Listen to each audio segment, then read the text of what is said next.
Okay, totally out of picture. Feedback? No. Okay. No. It is today. Is it on? It is on. It is on? It is Okay. today. What? Today we is are, we are the 9th of June, 9th of June, 1995. and a rare occasion of the two brothers together That's right. in Washington. That's right. Tell me. It was nice of you to come down, actually. Well, after much cajoling, I managed to see my way to see my dear brother. Yeah, it didn't take a lot of our interesting journey. Not really, it was Just a blank just check. my... Which reminds me, actually. Oh, well, don't worry about it. But anyway.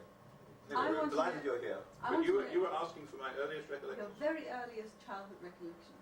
Well, my very earliest childhood recollections were being pushed in a pram with the hood up like this, looking at the landscapes that were going by as I was pushed along by this woman.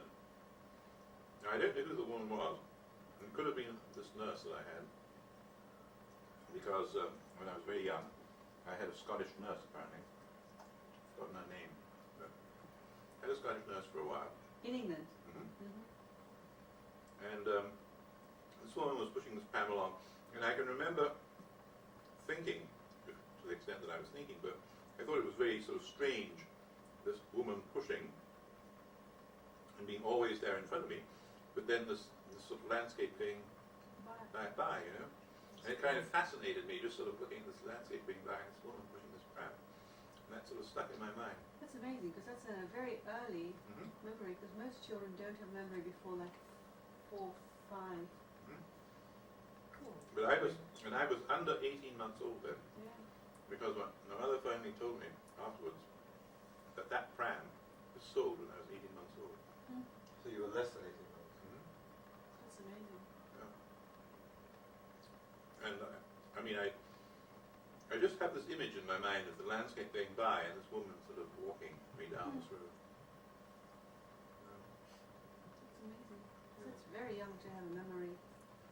That's very And I mean, I do remember a lot about the old house Now, which was that in England? in Ramillies Road, yeah, where we lived.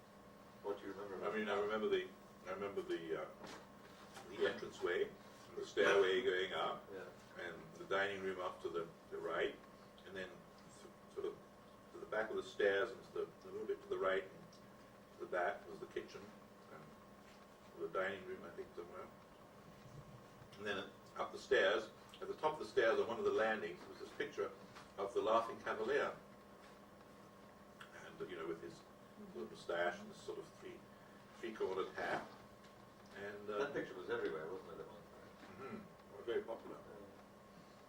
And it was this picture that actually prompted a dream that I had frequently in my room, in which I would wake up and to the sound of this man, it sounded like a man anyway, a sort of a heavy footstep on the stairs down below, dragging his other foot, boom, on the stairs, then the next stairs dragging his foot, boom, on the stairs, as if he was sort of crippled in a way.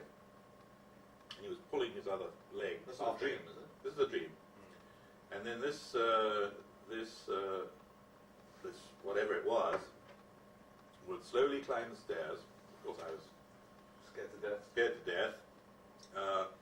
Would stop outside my room, and then the door would open. It would come into the room and position itself at the bottom of my bed. And when I looked underneath the blankets, I was like this, you know, I was absolutely petrified, couldn't move, you know, totally immobilized. When I looked, it was an individual in a three-cornered hat, and for a nose, he had one of those picture hanger things. You know those. You know, in the old houses they had the sort of a railing around with a hook like that. Yeah, you mean? with a hook Oh, like yes, that yes, that you hang the pictures on. Right. Yes. Yeah, like an S, and it would sort of hook over this wooden thing, you know, or a wooden piece of wood, and then you'd hang the picture. So he had that for a nose. And he would stand behind my bed, and he would go moo moo,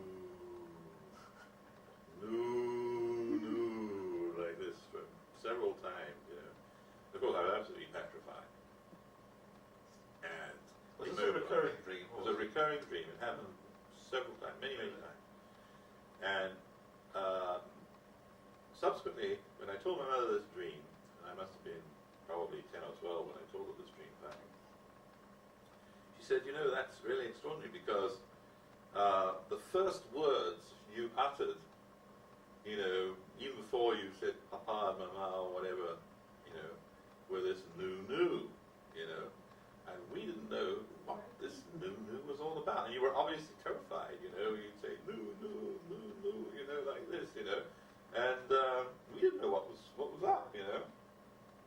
So that meant you'd had that dream long ago then, as a very small child. Well, I probably did, yeah. I don't know what age I must have been. I have no But idea. it was one of the first words you spoke. It Yeah. that suggests that it was, you may have had that dream earlier. Yeah. I have no idea. I take it didn't recur in adult life.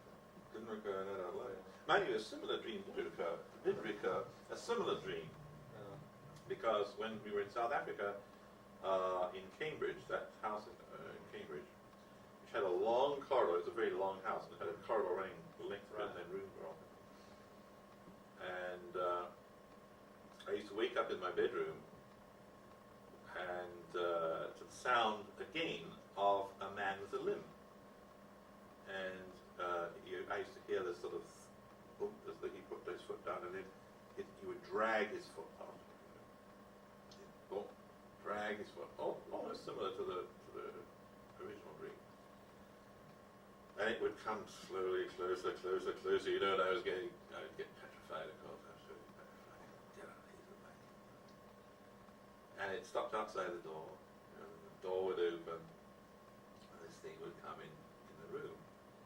And it didn't stop at the end of my bed, but it actually climbed onto my bed and weighed me down with its huge weight. I mean, it was like a huge weight just weighing me down underneath, and I was sort of cowering underneath the covers like this, you see, and I couldn't move. Of course, one of these dreams where you're totally immobilized, you know, you struggle, but not a muscle can move at anything, you know, you're just completely immobilized. And that was a very scary dream, and that I think happened when I was about probably 7 or 8, you know. And I remember going to my mother then and saying, you know, I'm scared this man is after me, you know, type of thing, you know. And well, of course, she couldn't really do much. I mean, really. But it's interesting that it was a similar sort of man with a limp, you know. But I don't know what that person would symbolize or anything. Did you ever discuss that with, you know, in analysis or anything subsequently? Ever explore the meaning of that with any professional? I didn't mention it. Yeah, I mentioned both dreams, but we didn't go into it too deeply actually, because you know the therapist was more interested in sort of understanding the sort of emotional relationship I had with both my parents and so forth, you know, in the whole situation. So we didn't really go into the meaning of those particular dreams. Did you find that talking to the therapist about the relationship with both parents very helpful? Oh, you learned a great deal? absolutely. No, I think frankly everybody should go in therapy at some point. I mean, you know, in their lives, because so is it then really therapy, or is it really like an introspective analysis just to try to understand yourself better? I mean, is it therapeutic or is it? No, it's both. Because to the extent you see connections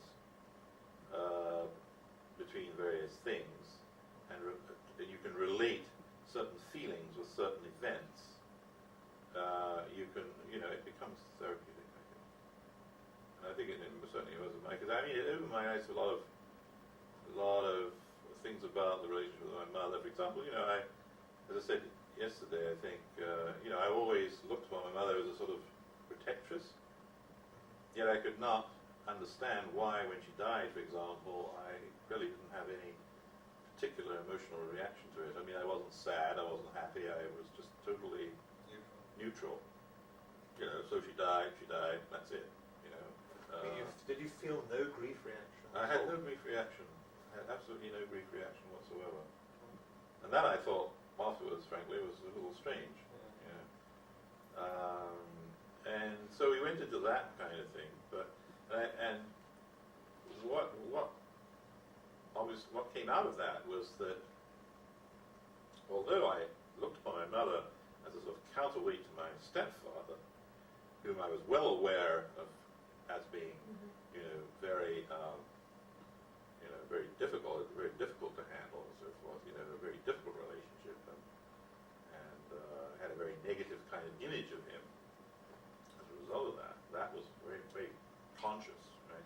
But what was not conscious was the fact that I also had a negative relation to my mother, the reason being that I felt that she had abandoned me on several occasions, several critical occasions, although she protected me on the one hand, so I needed her on the one hand, but on the other hand, she had not stood by me at critical periods. For example, when I was born, she went back to India, to get divorced or whatever she had to do, and left me with my grandparents and my uncle and aunt. But the grandparents' relationship wasn't good enough to substitute for the maternal one. I mean, because as an infant, I often wonder whether, if the grandmother was really affectionate and very attentive, does the infant really know the difference? I mean, in other words, is there a bonding that would occur which would give you but the thing is, I don't think that happened. Yeah, you see. exactly. I don't think that happened. I mean, I think the nearest thing to a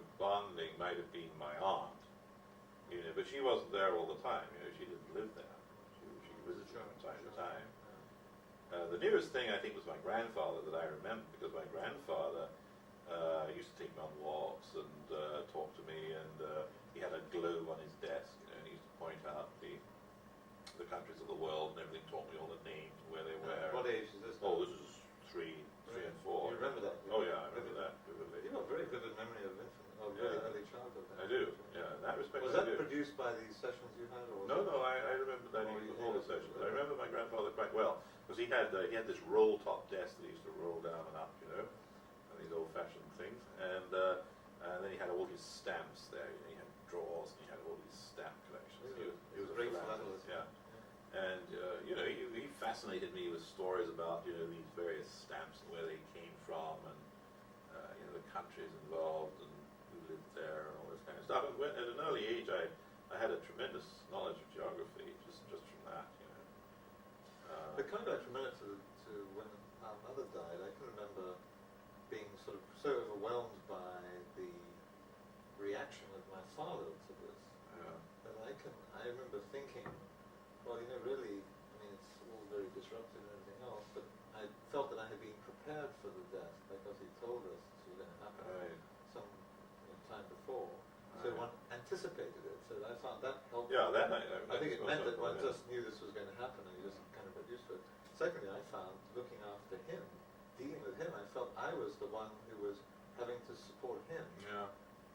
Because on that particular occasion, he'd been by her side for nearly 24 hours, and the very 10, 15 minutes he takes off to go for a walk is the moment she dies, which is rather amazing. So he felt very guilty about that. Right. And he was very upset. I remember, and so I spent a lot of time consoling him, which is really an unusual situation. You have a 12-year-old consoling the parents. And I thought later, the way I rationalized that was that at least up to that age, the relationship with one's mother is relatively immature. In other words, you are essentially a selfish little child, and you have this relationship, but it's very much what you take from her, and it doesn't have an adult basis. It doesn't have a give-take. It doesn't have the depth of an adult relationship, and it doesn't have the duration of the adult relationship. My father had been married for 17 years or something when she died. So I worked out in my own mind that the reason for the difference in my reaction to his, because I felt he reacted much more strongly than I did.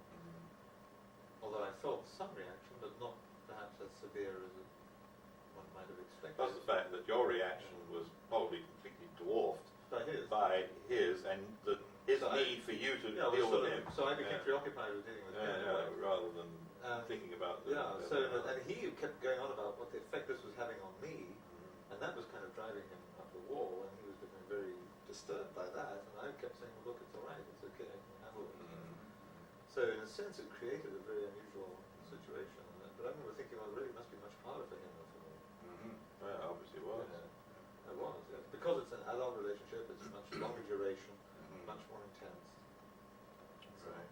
So that made me feel that, therefore, the quality of the relationship when you are a child is different. Right. Yeah, but this created also a different situation for you, Oliver, because it took away your chance to grieve.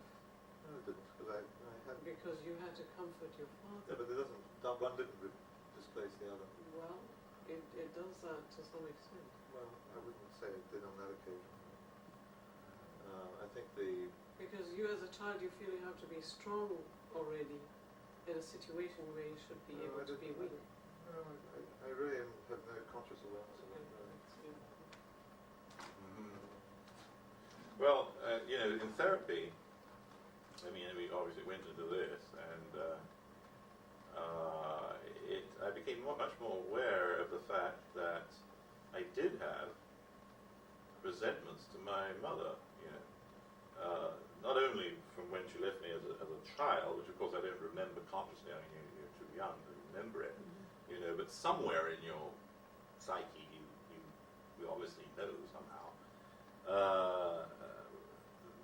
Then when she came to South Africa, of course she got married and took off, on this honeymoon, left me with this strange woman, to look after me for I don't know how many weeks. Seemed like an eternity, but I'm sure it wasn't that long, probably 3 weeks or something. Although, they, of course, when they came back, they gave me my first bicycle, which was nice. I enjoyed that and everything like that. But I had a miserable time of it, in the meantime. And it was in a strange country, of course, completely strange surroundings.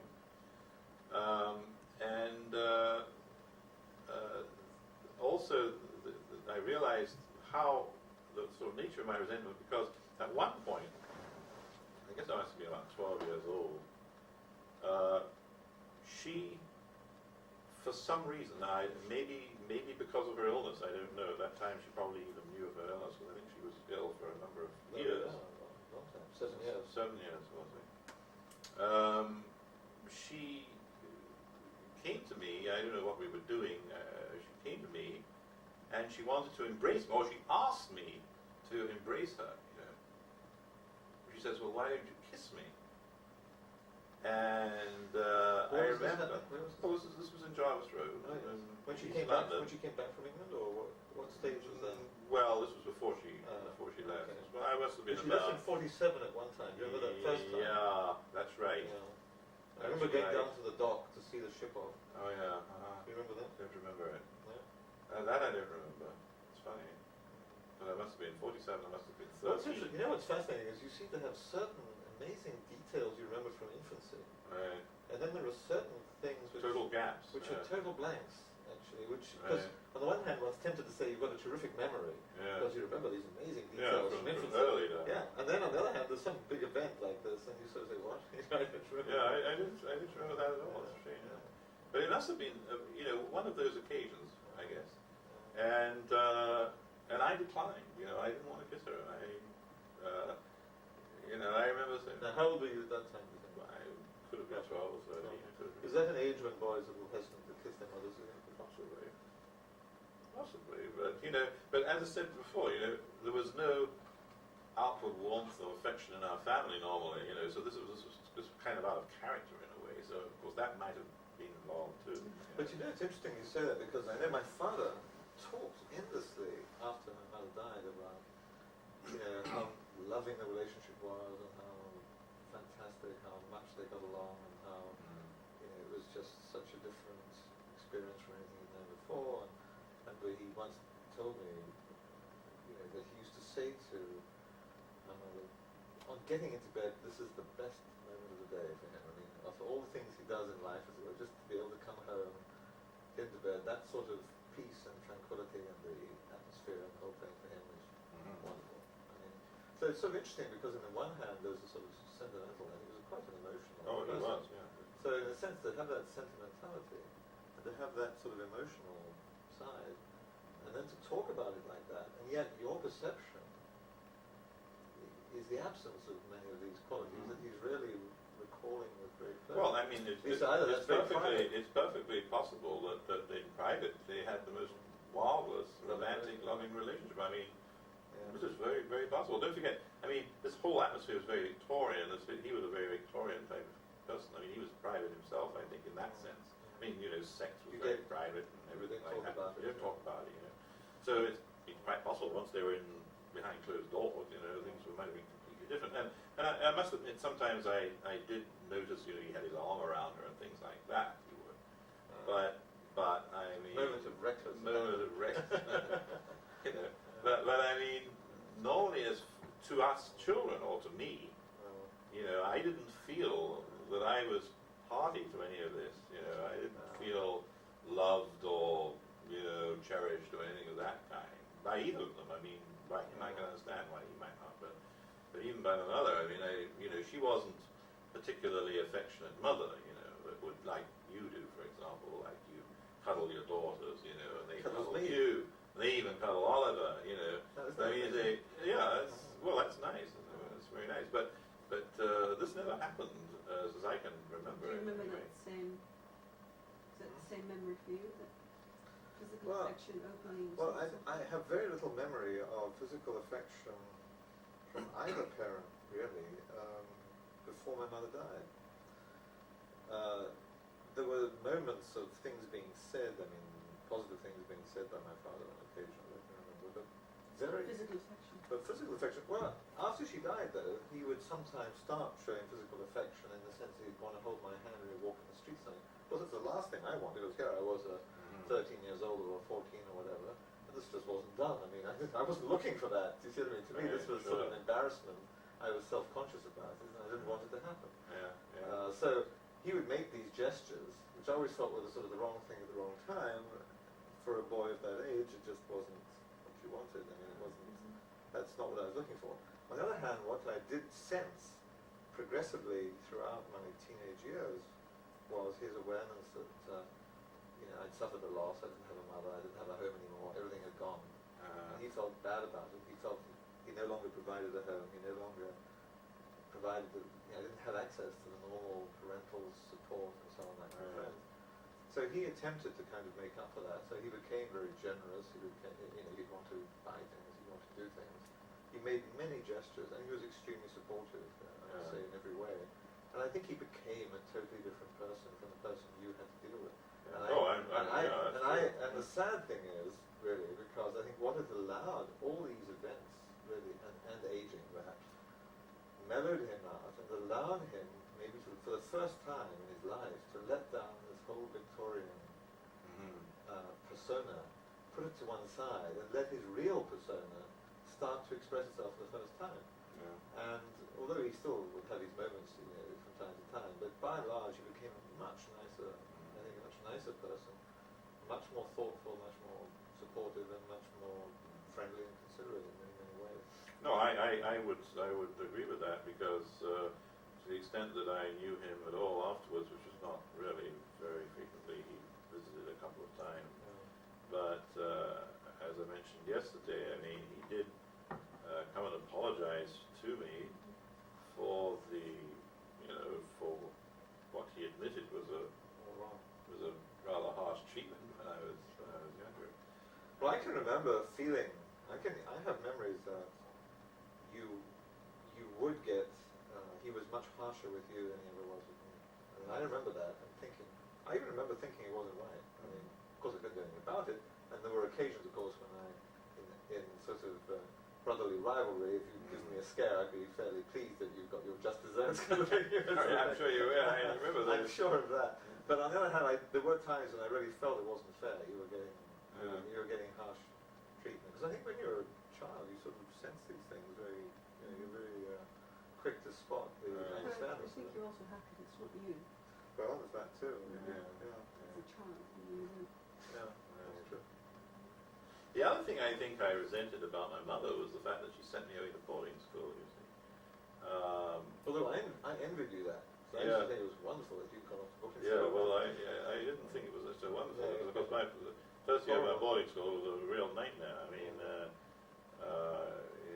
I didn't particularly want to go in the first place, but when I got there, and I was forced to do all these outrageous Initiations and things, things like that. outrageous initiations and stuff like that. I mean, which were really nothing short of mental torture. Do you remember? Mental and physical torture. Can you remember one or two Oh, examples? God, yeah, of course. I mean, well, it was first of all the physical abuse. I mean, say we'd have to run the gauntlet kind of thing, you Be know, beaten, be yeah. beaten by with these wet towels and stuff, flicked by wet towels kind of thing, you know.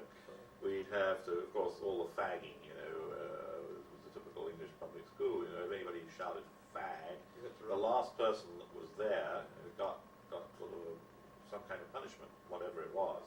Automatically. Automatically, So, because, yeah, the last so boy one person there, would always get punished. one person would always get punished when they say fag, you know, they call out, you know, fag, you know, of course you were there beck and call all the time, right?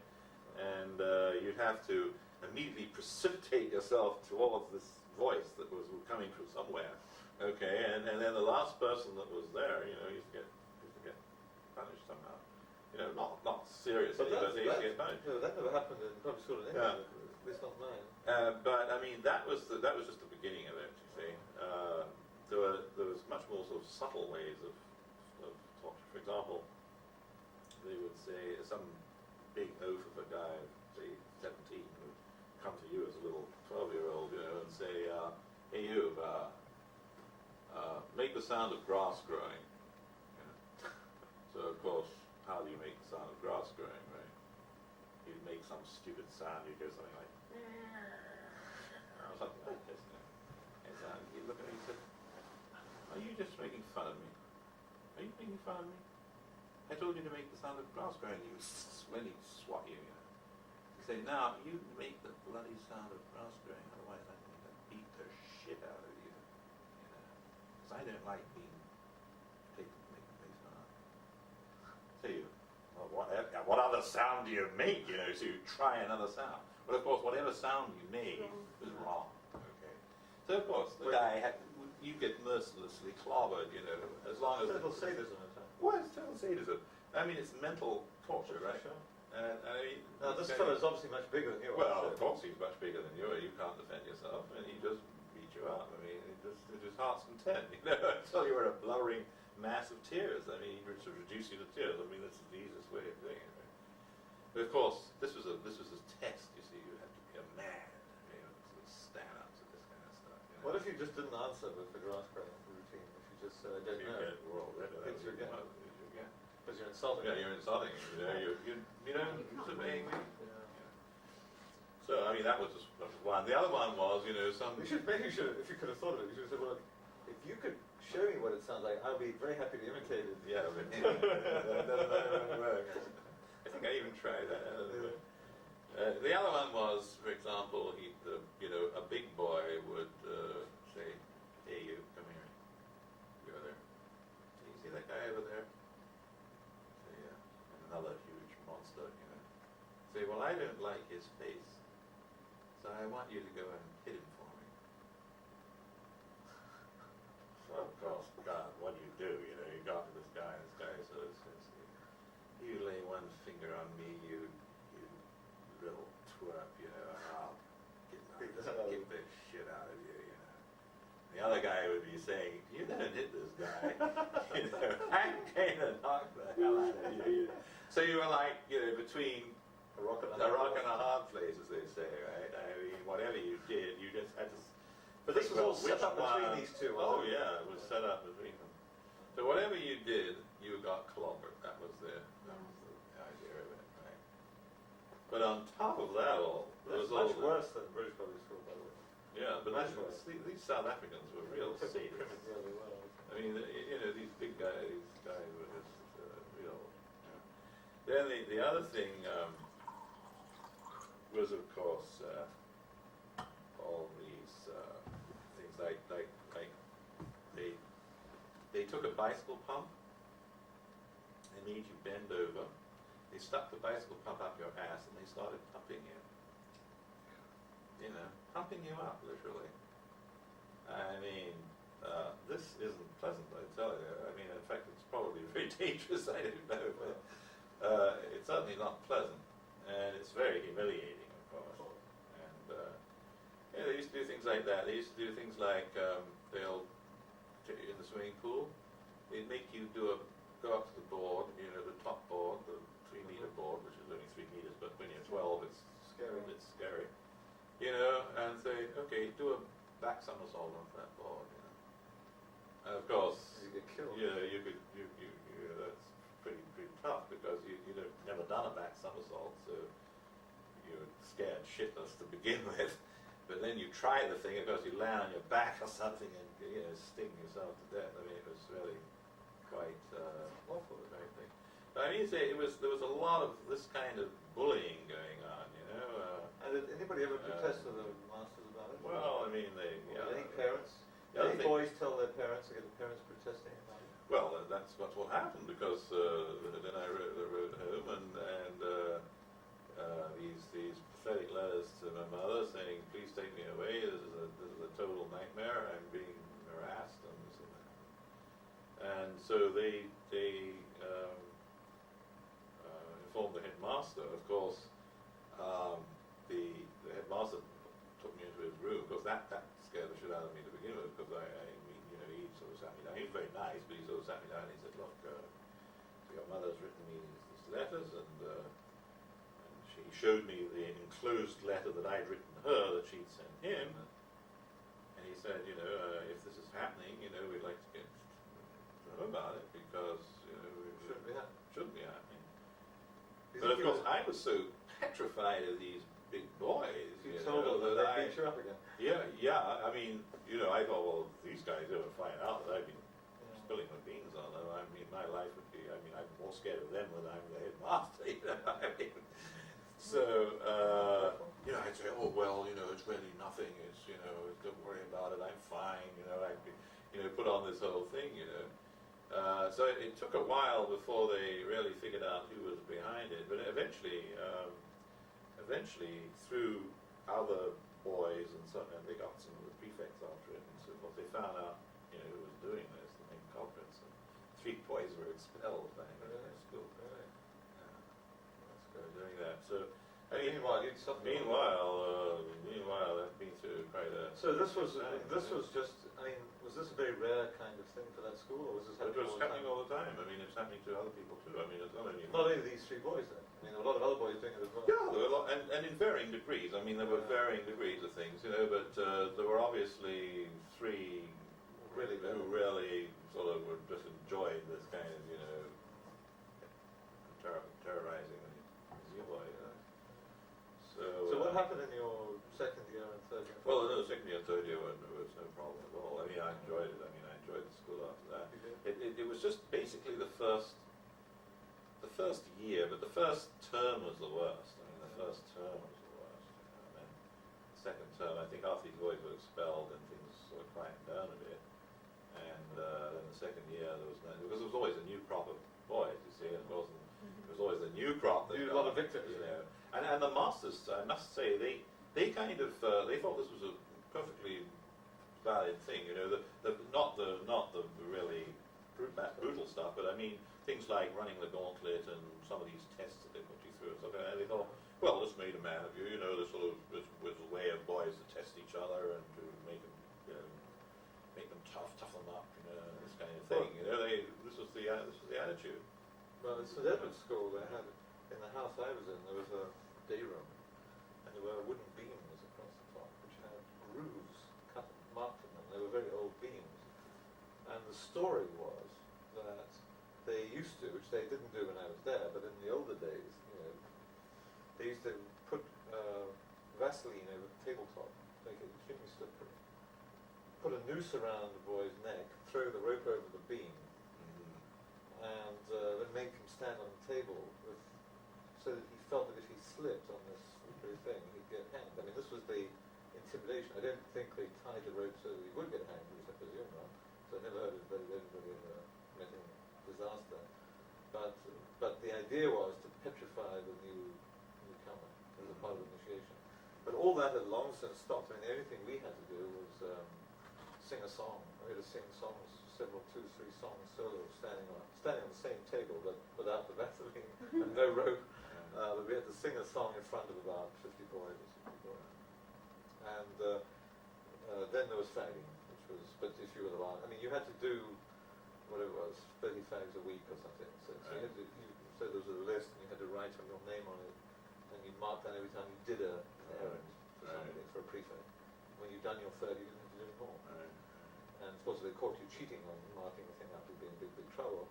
But if you once you'd done your 30, that was it. And if you were called, it was usually by name. They'd call so-and-so. Or sometimes there'd be fags on duty. You'd have a rota. You'd have to stand and wait in a certain area to be called. And that was really only in the first year of that. After that, there was hardly any in the second year. Very little, like 5 a week instead of 30. We had nothing in the second year. We had no fagging. Everything in the second year stopped because it was all a new crop that had to do with Well, it. there may have been, I have a feeling it was, I think my memory's right, it was just a small amount for a while and then it stopped. So by the middle of your second year, you probably had no more.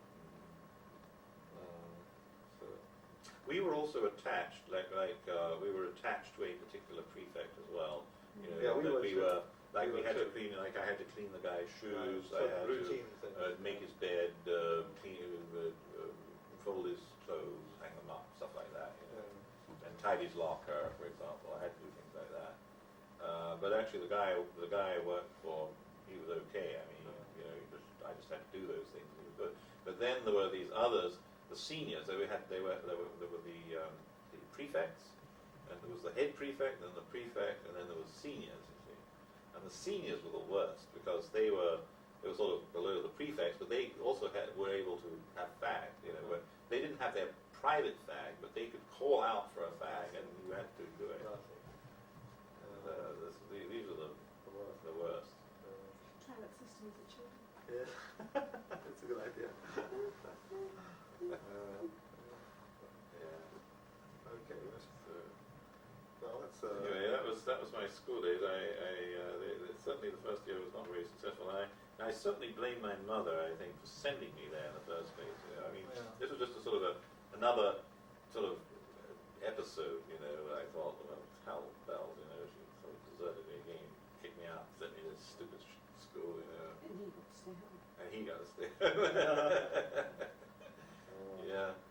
Well, actually, he was supposed to go to Kingswood. Kingswood.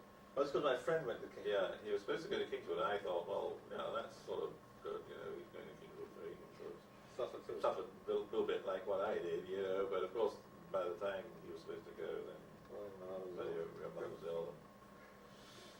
That's right. Went to England and so forth. So, you know, actually, Kingswood was our rival school because the one I went to was called St Andrews College. Kingswood was our main rival. You know, it was for sports and everything. Younger. Pardon? Not for younger boys. No, it was the same. No, it was the same kind of high school, but And how far are these schools from your home? About 120 miles. something like that. I mean, we had this, you know, we were living there. I mean, you know, we only came home on holiday.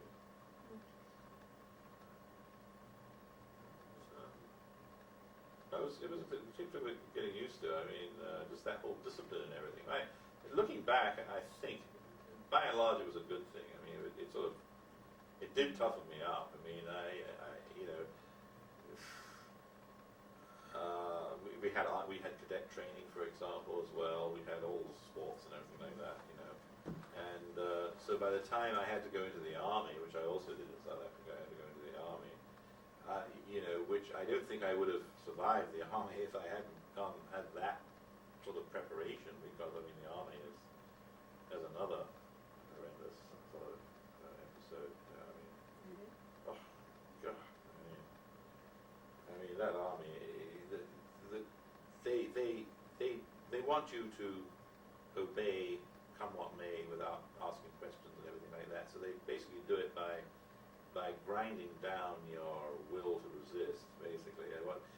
I can remember getting there, and the first day we were issued with our gear and everything like that, and we had these khaki belts and khaki spats and black shoes and everything, and we were told that there was going to be an inspection that night, I think it was, but all these things had to be white, you know, and our shoes had to be brown instead of black, and all this kind of thing, you know, and they issued us with all this stuff.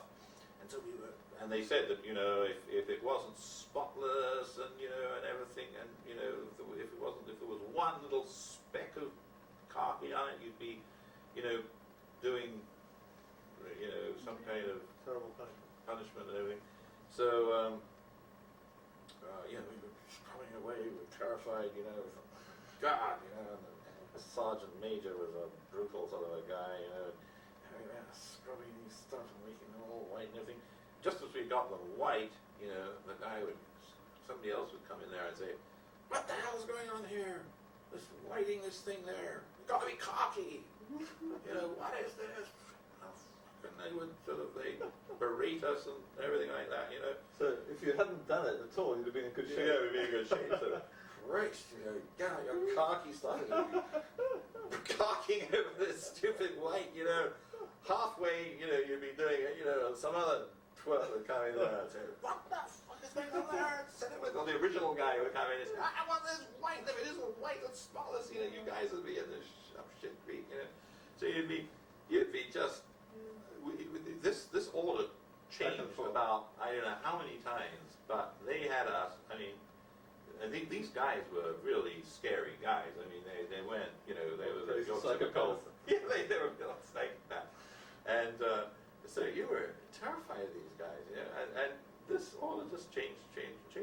And I realized afterwards, what they were trying to do. They were trying to just sort of beat any kind of obviously the idea is also to get you to obey any order. However stupid it may be, you have to obey the order, you see.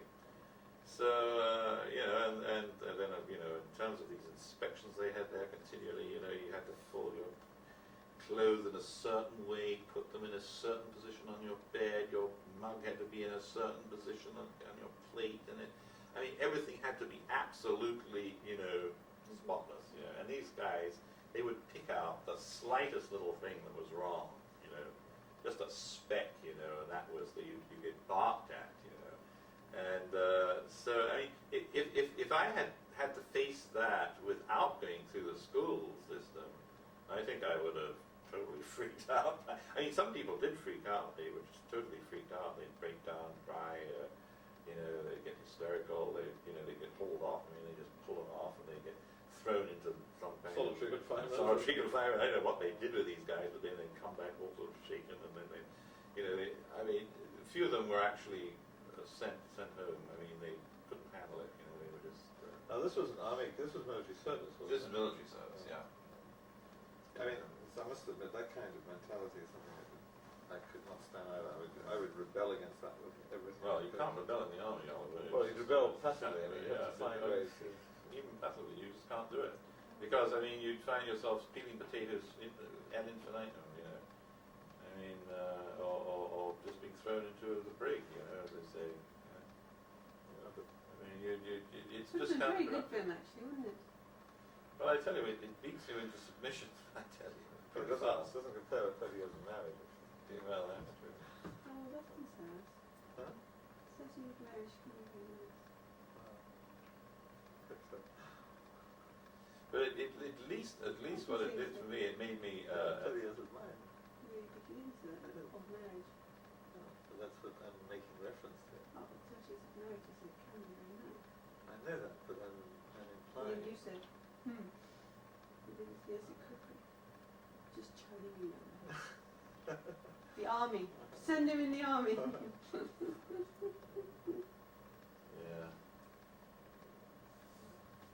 No, what it makes you do, it makes you able to sort of handle situations, different situations, difficult situations better, I think. What the intent is for you to do exactly that and put aside any of these, well, I'm not going to do that.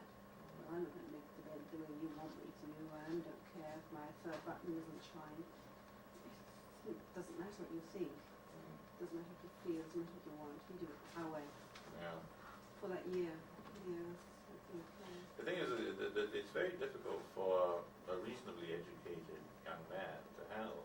Of course, for some of these, dodos from the countryside that they bring into the army, who have no education whatsoever and have sort of run wild all their life, they almost have to treat them like that, otherwise they would Well, I think the probably old-fashioned line behind it is if you put 50 men behind the line of fire, you can't deal with everyone's individual opinions about whether and when and how they should shoot, at when and how they each think is the right moment. I mean, this is an organ you obey, and this is why. And, I think those are the reasons why that disciplinary is you're told, which in war, these guys who just, the guy who just got shot down, and the disciplinary sort of, had he panicked, had he got frightened, had he not done Well, that's everything training. That's different it's total from training. brutalizing people I'm into not talking about mindlessness. brutalizing, I'm talking about Yeah, but that's what Julian was talking about as too. his boarding school, but not in the army. In the army it was just pure Yeah, but these kind of training. these petty sort of things, endless obsessive things, rituals you have to follow. Yeah, but I think a lot of the stuff I just found that, well, my experience was obviously much, much milder than yours because it was in the School Cadet Force and then we went to an army camp for a week or whatever. But my own reaction to completely mindless activity was, this is completely mindless activity. I detested it, and I resent the notion of having my individuality broken down or taken over by ritualized. But in the army, you're no longer an individual. You are in the army, and I think that is what that's all about. Well, that's if you are. So you're If you submit to that voluntarily, it's one thing. If you are coerced into it, it's another. And I think, if I chose to go into the army because I didn't mind, that happening to me, well, it's different. But I would never like that to happen normally. I just don't, it's just not me. I would have to hide. You conform in order to sort of survive outwardly, but inwardly I would be resisting this privately, inwardly, all the time, so that I would feel I'm never going to let go of my own ability to think for myself. Look what happened in the First World War, getting all these people to jump out of trenches and run machine guns. That was the most idiotic massacre of humanity that is imaginable, and it was created by having, first of all, absolutely idiotic generals who had no idea of strategy or of a means to fight that made any sense, where they were willing to allow and accept 60% deaths in order to gain 100 yards of land. So 60% of your men could be run into the thousands, as it did on the first day of the Battle of the Somme, 60,000 killed on one side alone, because the generals decided they would charge machine guns. Well, running at a machine gun with a whole group of men, because you can't think of another way to fight your battle, is absolutely idiotic. But darling, And if you've trained those men to respond by climbing out of the trenches and running at a machine gun in order to get killed, because the people who are in charge, are intellectually so defective that they can't think of anything better. you're going back into time. Oh, but the principles are important. Well, I think, don't forget, I come from a background of army, a lot of officers in the army, and you can tell me a lot. I think the army's a damn good thing, and I think the way they train the men is a damn good thing. It's the only way they can do it. Well, what about I Marines? think- These Marines who've been killed in training I think, by barbarous treatment. That has happened here. There have been several instances reported here where they're treated so badly that they weren't treated badly by the army, they were treated badly by fellow Marines. What kind of Marines are the army? No, just check like you had in the boarding school. The boarding school that Julian went to wasn't a bad boarding school because of what some of these boys were doing without the knowledge of the head of the school, who were not informed, because like Julian said, oh no, nothing is the matter.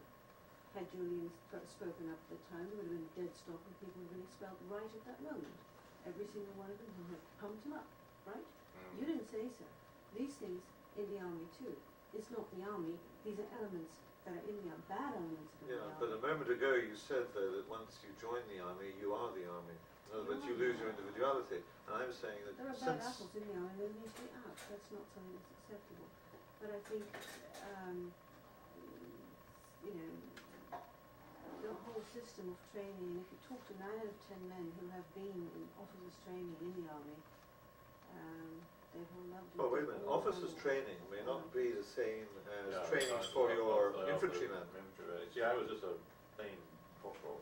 Nothing. I was. Well, I think it's maybe a little Wasn't even tougher and corporal. rougher, but I No. I think it's a very big difference if you're in officer training versus, say, straightforward. Especially if you take the more extreme ones, If like I Marine training. had stayed in the army, which I didn't go to the army in England after the first year, but if I had stayed into the army, I would have got into officers training because I had the education which they Exactly, were that's looking for to get into usually- officers training. But I had to do my basic training first, which was with everybody else. There was that basic training with all these total mindless, people from the bush,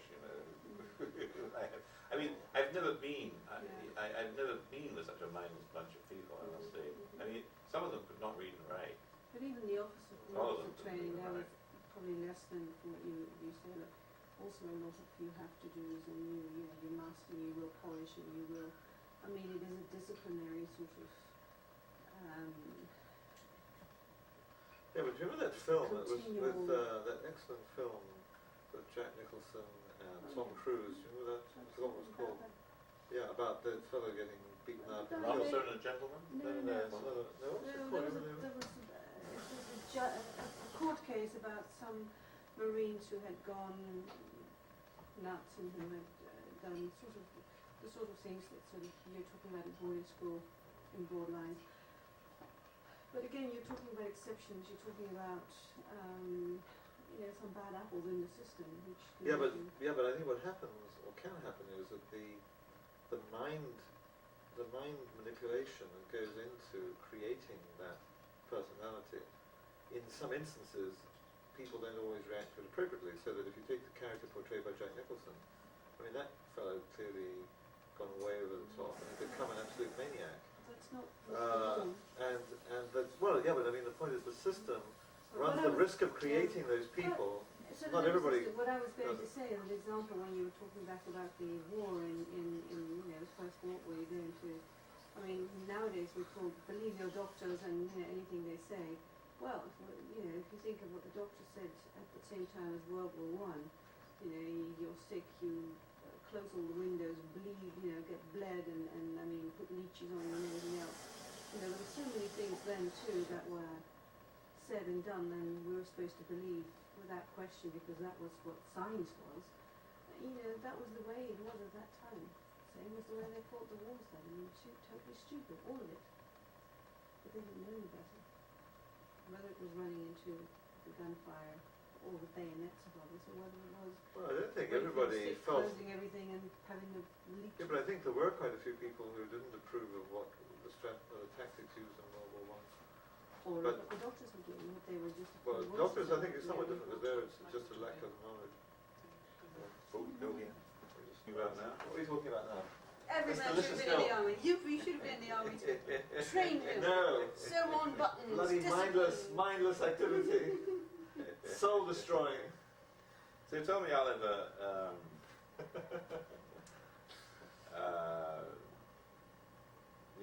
both you and I got ourselves into deep trouble with our first marriages, obviously. Do you attribute this at all to anything in our backgrounds? I mean, Yes, our I early followed your example in so many ways that it completely ruined me.